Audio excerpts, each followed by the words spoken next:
పిల్లలు, అమ్మమ్మ ముచ్చట్లు, తోట జయంతి మీ ముందుకు వచ్చింది. ఒక చిన్న కథ. అతికి ఆశ ఉండకూడదు అనే నీతి. ఒక కట్టెలు కొట్టేవాడు ఒక అతను ఉంటాడనమాట ఒక ఊరు. అతను రోజు కట్టెలు చెట్టెక్కి కట్టెలు కొట్టుకొని అమ్ముకొని బతుకుతూ ఉంటారు వాళ్ళు. అట్లా బతుకుతూ ఉంటే ఒకరోజు చెట్టెక్కి కట్లు కొడతా ఉంటాడు. కట్లు కొట్టేటప్పుడు ఆ కట్ల కింద ఒక బావి ఉంటుందంట, పెద్ద బావి ఉంటుందన్నమాట. వాడు కట్లు కొడతా కొడతా జారి ఆ గొడ్డలి ఆ బావిలో పడిపోతుంది. బావిలో పడిపోయేగడికి అయ్యో నాది బావిలో పడిపోయింది, మన జీవనాధారం ఈ గొడ్డలే, ఈ గొడ్డలు లేకపోతే మనం ఎట్లా బతికేది అని బాధపడతా ఉంటాడు బావి గట్టు పైన కూర్చొని. అప్పుడు ఆ బావిలో నుంచి ఒక దేవత ఒక వెండి గొడ్డలు ఎత్తుకొని వచ్చి, నాయన ఎందుకు బాధపడతాండవు, ఈ బావిలో పడింది ఈ గొడ్డలేనా అని చెప్పి వెండి గొడ్డలు ఎత్తుకొని వచ్చి వాడికి ఇస్తారు. ఇస్తే అమ్మ నాది ఈ గొడ్డలు కాదమ్మా అంటాడు. అవునా అని చెప్పి మళ్ళా వెళ్ళిపోతుంది ఆమె. వెళ్ళిపోయి బంగారు గొడ్డలు తెచ్చిస్తుంది. బంగారు గొడ్డలు తెచ్చి ఇదే నాయన నీది గొడ్డలి అని అడుగుతుంది. అడిగితే అమ్మ ఇది కూడా ఈ బంగారు గొడ్డలు కూడా కాదమ్మా నాది అంటాడు అతను. అనేగడికి అవునా నాయన అని చెప్పి వాడు అసలు గొడ్డలు కిందకి పోయి వాడి గొడ్డలు వాడు తెచ్చిస్తే అమ్మ ఇదే అమ్మ నా గొడ్డలి అని చెప్తాడు. వాడి నిజాయితీకి నచ్చి ధర్మదేవత ఆ 2 గొడ్డలు, వెండి గొడ్డలి బంగారు గొడ్డలి 2 బహుమతిగా ఆ గొడ్డలి కొట్టే అతను, కట్టెలు కొట్టే అతనికి ఇస్తారు.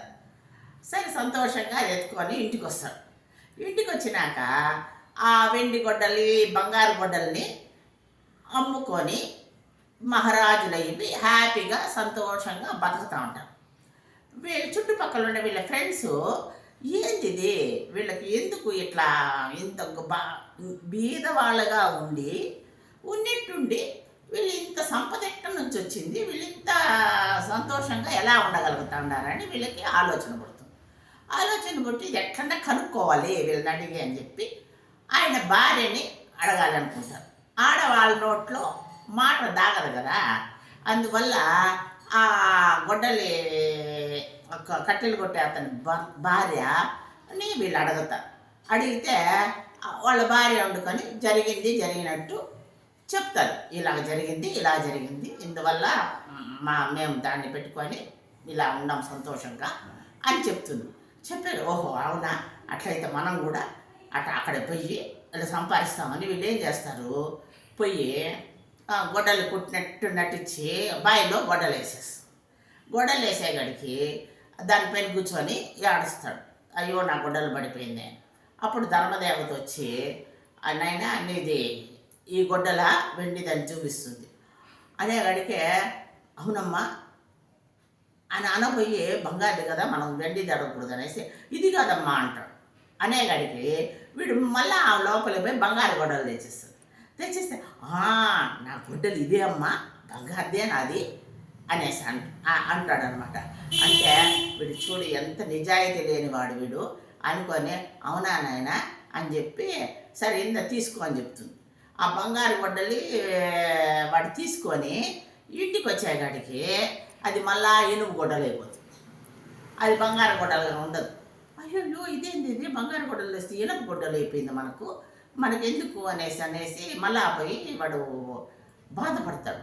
బావి కాడికి పోయి అమ్మ వాడికి మార్చిన నాయన వాడిలో నిజాయితీ ఉంది, నీలో నిజాయితీ లేదు కాబట్టి నీ అతికాశకి నీకు ఇనప గొడ్డలే నీకు ప్రాప్తము అని చెప్పి ఆ దేవత వెళ్ళిపోతుంది. అప్పుడు ఏడ్చుకుంటా వాడు ఇంటికి వస్తాడనమాట. కాబట్టి మనం నిజాయితీగా ఉండాలి. ఎవరికన్నా ఒక 10 రూపాయలు ఇస్తే కూడా నేను 10 రూపాయలే అని చెప్పాలి. ఎవరైనా ఇదంటే ఇంతే నేను ఇచ్చిన డబ్బులో నిజాయితీగా ఉన్నామనుకో, ఆ నిజాయితీ ఆ ధర్మం మనల్ని ఎప్పటికీ కాపాడుతుంది. కాబట్టి అబద్ధాలు చెప్పకూడదు, నిజాయితీగా ఉండాలి పిల్లలు. బాయ్ నాన్న.